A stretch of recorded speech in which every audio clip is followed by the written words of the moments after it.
Hi, my name is Freddy Chávez Olmos. I'm a director in the DGC and also a creative director for artificial intelligence at Boxel Studio. This past summer, I had a unique opportunity to direct a short film within the constraints of a virtual production stage, all within a 2-hour time frame. It was an intense learning experience, not only in terms of virtual production, but also in utilizing new AI tools to streamline the process. When I first learned about the initiative by the Directors Guild of Canada for virtual production, I knew it was something I had been eager to explore as a filmmaker. I had some exposure from a post-production perspective in my previous role as a compositing supervisor at Imageworks on the Obi-Wan series and The Mandalorian Season 3, while I hadn't had the opportunity to be in the director's chair in a virtual production shoot, working with a cinematographer, actors, and technicians.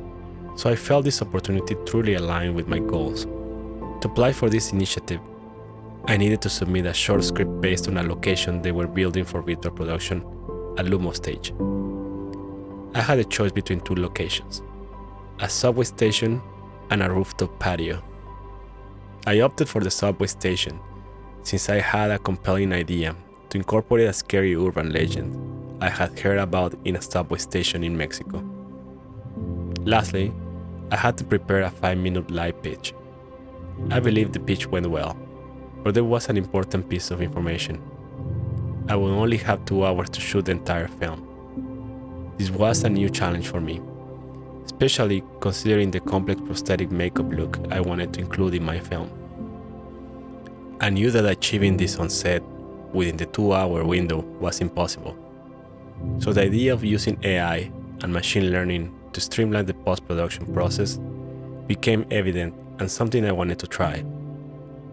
In my mind, I wanted to prioritize completing my shortlist on time, without letting technical issues get in the way, and focus on getting the best performances from the talent.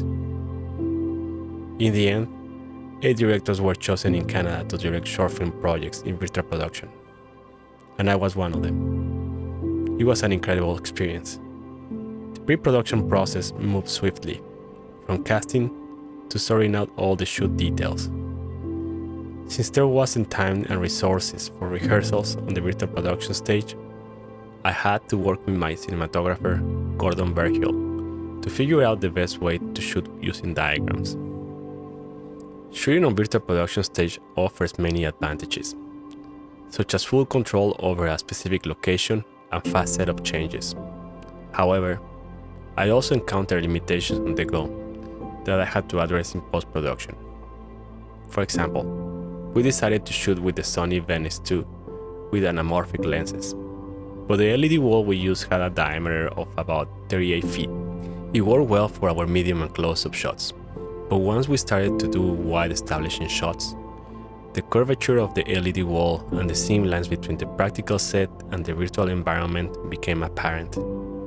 So, I made a conscious decision to shoot it as a traditional blue screen shot, which is pretty much a push of a button on an LED wall, which is quite handy for these situations.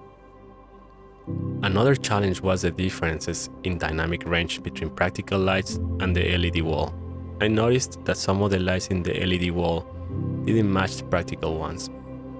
Given the tight 2-hour time constraint, I decided to address this in the DI phase, where Andy Gomez, the DI colorist, spent time tweaking it.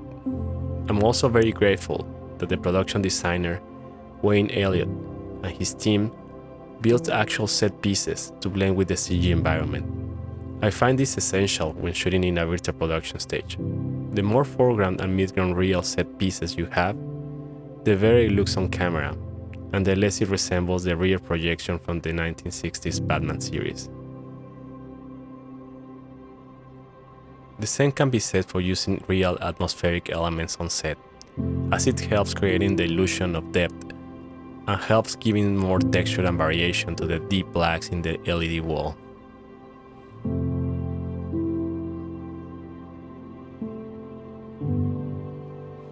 The resulting horror film has been selected in multiple festivals and has opened up new opportunities.